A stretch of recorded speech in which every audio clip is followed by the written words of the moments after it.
자, 오늘 또 우리 영상을 촬영을 합니다. 저번 주에 이 풍경을 싹 보여줬더니 친구들이 이 공간이 이런 데였구나 라고 얘기를 해주시더라고요. 자, 이런 공간이에요. 자, 우리 저번 주에는 유리수, 그 다음에 정수, 자연수, 이렇게 수의 개념 체계에 대해서 살짝 맛보기를 했습니다.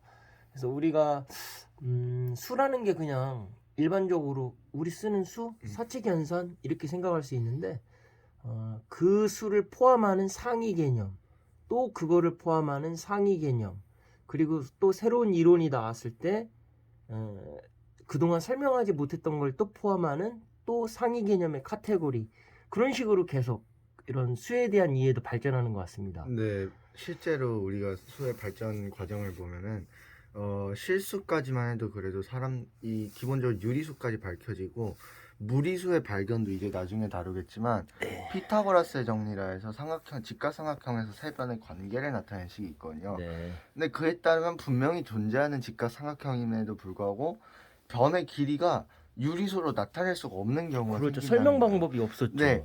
그래서 사실 피타고라스 학파는 이걸 최초에 발견한 게 결국은 피타고라스 학파인데 그걸 철저히 배척했어요. 네. 그들은 왜냐면 수의 기본이 수라고 생각했는데 그들이 생각한 건 유리수였지, 그렇게 우리가 지금은 당연하게 여겨지지만 그때는 당연하게 여겨지지 않았던 게 무리수였거든요. 네. 그 과정에서 이제 새롭게 도입됐던 게 무리수고, 그 이후에 뭐 이제 실수라는 개념까지 확장되고, 또 우리가 3차 방정식의 해법, 우리가 흔히 많이 들어봤을 약간 근해 공식이라는 거를 하면서 이제는 또 실수만으로 완벽하지 않은 거예요. 네. 얘도 분명히 그 방정식을 만족시키는 미지수가 있는데도 불구하고 근해 공식을 사용하면은 문제가 없는데 우리가 그거를 만족하는 x를 찾을 수가 없는 거예요. 네. 그래서 도입한 또 다른 이제 제일 큰 수체가 복소수라고 할 수 있거든요.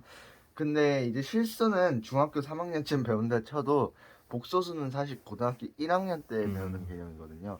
그래서 아직은 좀 단계가 많이 남은 부분이긴 하지만 좀 하여튼 점층적으로 이제 결국은 수의 개념이 이런 부분에서는 좀 더 보완돼야겠다라는 거를 점점 수학자들이 찾으면서 좀 발견됐다는 걸 알고 가신다면 좀 더 편하실 수 있을 것 같아요. 네. 자, 우리 흔히 그런 거를 이제 패러다임이라고 하는데 네. 그 당대 사람들이 상식이라고 누렸던 어떤 이론들, 개념들이 다음 세대가 되면 뭐 또 새로운 현상들이나 네. 사건들이 있고 그거를 해석할 수 있는 뭐 어떻게 도구가 없는 거죠, 이론이나. 네. 그러면 또 새로운 패러다임이 생기고 네.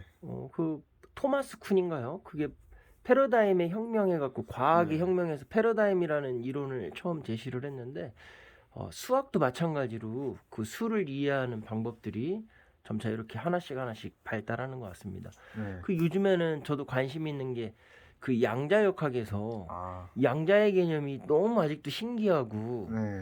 그 뭐라고 표현하면 좋을까요? 우리 흔히 그 드라마 소재로 많이 쓰였던 평행 이론 같은 거, 네. 네네, 그런 것들도 나중에 수학적으로 누가 증명할까 되게 네. 궁금합니다. 네. 아무튼 오늘은 저번 시간에 이어서 오늘 등식, 네, 등식 이제 해보려고 자, 하는데요. 등식에 대해서 한번 이해하는 시간을 가져보죠. 자, 등식 이 말 자체를 들으면은 사실 이거를 한자를 좀 알면은 되게 뭔지 예측은 가요. 왜냐면 네. 등자가 여기선 같을 등자고 네. 식이 우리가 흔히 말하는 무슨 식 할 때 식이거든요. 네. 이게 무슨 말이냐면 같음을 표현하는 식 또는 같다는 식. 그럼 네. 뭐냐? 사실 등식이 정확한 개념을 설명하면 그것처럼 같음을 표현하는 건데 무조건 등호가 표현돼 있어야 돼요. 예를 들어서 등호라는 게 이렇게 우리가 흔히 쓰는 는 있잖아요. 네네. 이건데요. 이게 결국은 예를 들어서 2는 2 이렇게 쓰면은 2와 2가 서로 같다는 거를 이 등호가 표현해 주는 거죠. 그렇죠. 이처럼 등호를 사용해서 두 수의 크기가 같다 같은 걸 나타내는 걸 등식이라고 합니다. 근데 여기서 우리가 주의할 점은 우리가 흔히들 일상생활에서 쓰는 등식은 막 이처럼 항상 참이 되는 등식이라고 부르거든요. 네. 그러니까 이 두 수가 어떤 경우에서도 우리는 주로 얘네 둘이 실제로 같은 경우 네. 같은 경우만 표현을 하거든요. 2 곱하기 2도 실제로 4기 때문에 이 등식은 참이에요. 참인데 네네. 등식이라고 모두 참이라고 생각하면 안 돼요. 네. 예를 들어서 4는 3, 이거 말이 안 되는 그렇죠. 등식이잖아요. 이거 이건- 거짓인 등식이죠. 네. 그래서 우리는 이걸 거짓인 등식이라고 불러요. 그냥 등식이 아니다가 아니라 네. 네. 등식 자체는 그렇기 때문에 단순히 같음을 표현하는 것도 맞지만 등호를 사용한다고 생각하면 혼동할 일이 없는 거예요. 참인 등식, 얘는 거짓인 등식. 왜냐하면 그렇죠. 4랑 3은 실제로 같지는 않지만 등호를 사용하여 표현했기 때문에 우리는 이것을 등식이라고 표현한다는 거죠. 네. 그리고 한 가지 더 알아갈 점은 예를 들어서 이렇게 2 곱하기 2는 4라고 했으면은 이렇게 왼쪽에 있는 변을 좌변, 왜냐면 네. 왼자자를 써서 좌변이라고 표현하고 네. 이쪽도 이번에는 이게 좌변이었으니까 당연히 오른쪽에 있는 면을 우변이라고 나타내는 거죠. 네. 그 이 두 개를 이제는 통틀어서 양변이라고 불립니다. 네. 양쪽에 있는 변들 그렇게 표현을 하고요. 그래서 우리가 이제 등식 개념에서 알아가야 할 거는 기본적으로 등식 자체는 등호를 사용해서 나타낸 식이다. 그렇기 때문에 사실 이런 문제들도 볼 수 있을 거예요. 예를 들어서 2 곱하기 2는 3보다 크다. 2 곱하기 2는 4다. 뭐 4는 3이다. 뭐 7 곱하기 8 등식인 것을 모두 고르시오. 이런 걸 봤을 때 우리는 이제 더 이상 뭐 혼란스러워할 필요가 없는 거예요. 이거를 사실 우리는 부등호라고 하죠. 두 양쪽의 크기가 같지가 않아서 어떤 게 더 크다 작다를 표현하는 부등호인데 얘는 그러면 등호가 아니잖아요. 그렇죠. 주수가 같다는 같지 않다 네, 부등. 같지 않다가 부등호니까 얘는 등식이 아닌 거고 그렇죠. 얘는 등호를 사용했기 때문에 등식인데 참인 등식. 참인 등식 그쵸? 그리고 얘는 등호를 사용했기 때문에 등식은 맞는데 거짓인 등식. 7 곱하기 8은 등호 자체도 없고 뭐 얘 그렇죠. 두 수끼리 관계를 나타내는 것도 아니기 때문에 얘는 등식 자체가 아닌 거죠. 그렇군요. 그래서 이렇게 두 개가 있다라고 우리가 알아가면 됩니다. 그리고 이제 그 다음으로 알아볼 이제 개념은 항등식과 방정식인데요. 사실 등식을 알고 나서는 우리가 방정식을 푼다, 항등식을 푼다 하면은 좀 더 이거는 푸는 거는 이제 한두 강 후에 할 것 같긴 한데 기본적으로 이 개념 자체는 등식과 매우 밀접하게 연관돼 있습니다. 이게 뭐냐면 항상 항등식과 방정식은 일단 미지수가 있어야 돼요. 미지수. 어떤 미지수에 대한 식이어야 돼요. 네. 예를 들어서 흔히 x로 우리 네. 나타내는 2x 더하기 4는 8. 근데 우리가 여기서 헷갈리지 않아야 할 거는 x가 여기서는 x로 쓰긴 했지만 y로 바꿔서 써도 되고 그렇죠. 최초로 바꿔서 써도 되고 네. 또 문자가 하나로 썼지만 문자가 두 개인 식일 수도 있는 거고 네. 문자가 세 개인 식일 수도 있다는 거를 알고는 있어야 한다는 건데 네. 보면은 왜 항상 문자가 있어야 하나 하는 거는 항등식과 방정식은 등식 중에서도 특별하게 좀 미지수와 관련된 식, 미지수의 성질, 미지수가 갖고 있는 특징을 함축적으로 담고 있는 식에 관한 거여서 사실 무조건 이런 경우는 미지수를 담고 있어야 되는데요. 그러면 2x 더하기 4는 8이라는 등식이 있다고 쳐볼게요. 얘를 이제 방정식과 항등식과 연관을 지어서 제가 설명할 건데 예를 들어서 x는 1이라고 x가 1이면은 이 좌변은 식의 크기가 어떻게 되죠? x가 1이면은 x가 이름은 거짓인 등식이 되죠. 6이니까. 그쵸 6은 8이 되죠. 이 경우는 거짓이죠. 등식은 맞는데 그러면 x가 2면은 어떻게 될까요? 그럼 이제 딱 맞네요. 네 8은 8 딱 참인 등식이 되죠. 근데 다시 3을 넣으면은 10은 8 4를 넣으면 뭐 12는 8 이렇게 계속 거짓이 되겠죠. 네. 이처럼 2x 더하기 4는 8이라는 등식은 x가 뭐가 들어가냐에 따라서 항상 이 등식이 참이 될 수도 있고 거짓이 될 수도 있는 거죠. 이처럼 이렇게 어떤 x 또는 어떤 미지수에 관한 식에 대하여 그 미지수가 뭐가 들어가냐에 따라서 그 등식의 참 또는 거짓 그게 바뀌는 식을 방정식이라는 거예요.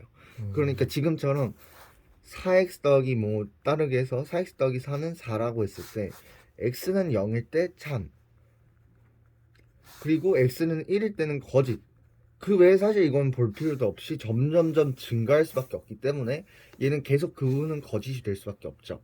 그럼 그랬을 때 우리는 이 x는 0이라는 경우에서만 x가 0일 때만 이 방정식이 성립하잖아요.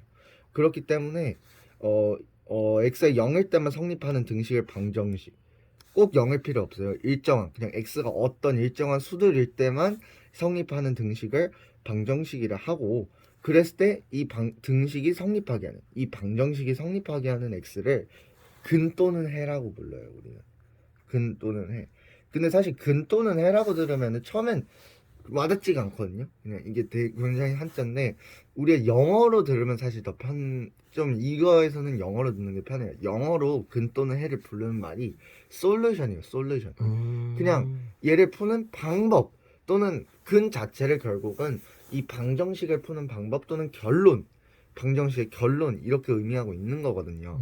그러네 그렇게 진짜. 좀 우리 네. 친구들은 자주 쓰는 말이긴 하지만 수학할 때 근, 해 그러면 머릿속에 네. 솔직히 안 와닿습니다. 네, 맞아요. 근데 솔루션이라고 하니까 쏙 들어오네요 네, 머릿속에. 사실 그래서 우리가 실제로 이런 방정식이나 이런 걸 보면은 우리가 수학적으로 좀 용어들을 봤을 때 한자 또는 영어를 알고 있으면 굉장히 편리해요. 네. 그 실제. 왜냐면 예를 들어서 군이라는 나중에 개념을 배우는데 그거를 그룹이라고 표현해서 훨씬 알아듣기 편하게 만드는 거예요.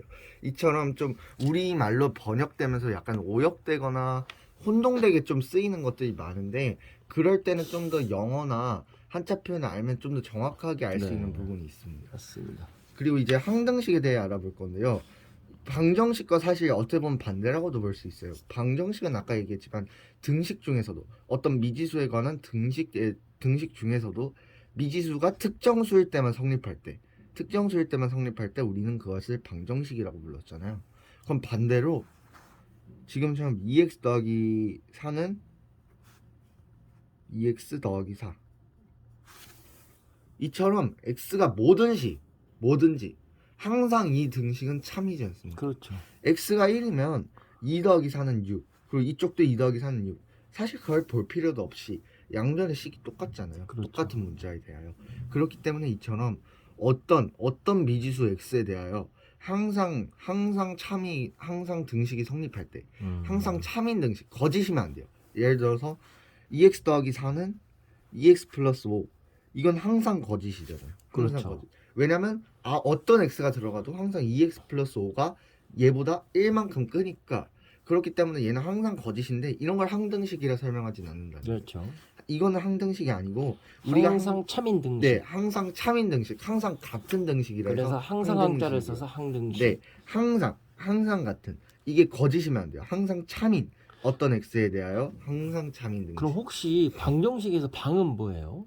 방은 그건 저도 찾아봐서 다음에 얘기를 해야 할 것 같은데 아마 자, 항등식은 머릿속에 이제 쏙 들어왔고 아마 제가 봤을 때는 방정식의 방이 놓을 방자고 정이 정하다의 정자일 것 같은 게 왜냐면 방정식에서는 이 수가 결국은 항상 특정하게 정해져 있는 건 아니잖아요. 네네. 그렇기 때문에 그게 계속 x가 바뀜에 따라서 네. 참과 거짓이 바뀌는 게 방정식이기 때문에 놓을 방자에 정해질 정자일 것 같긴 한데 좀 더 정확하게 네네. 조절을 해야 그럼 할 이제 거예요. 한번 마무리를 해볼게요. 네. 우리 오늘 등식의 개념에 대해서 배웠고 언뜻 보면 너무 상식적인 거 아니야라고 생각할 수 있지만 왜 이게 재밌는 내용이냐면 어디 갔을까요?